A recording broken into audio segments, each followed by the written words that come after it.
the ball got set to the outside, and defensively, here's their system that they came up with. I think two things are important. Number one, that you have a system for who has a responsibility for different shots.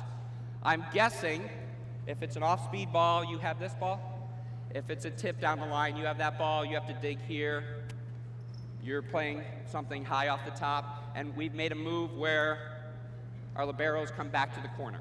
So whatever your system is, I think you have some responsibilities. I really dislike the idea of saying, who's got that ball?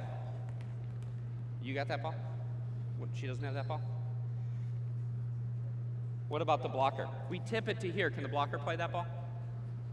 The blocker can't, like if you go ahead, tip this over my head. I'm gonna block. Tip it. How about, here's my set, tip it. A blocker, I can come back and I can play it. We want all our players to be volleyball players.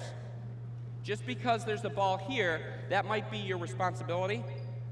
But if we don't dig that ball, it doesn't, you don't get -1 for your name. Your team gets -1. So it's really our ball.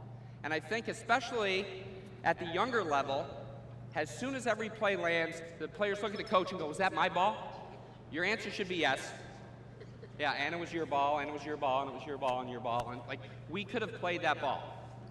So as technical as you can get when we talked about before the season where you're writing your defense down and your system down, I think it's important that you understand that you're still having volleyball players dig plays and keep the ball off the floor.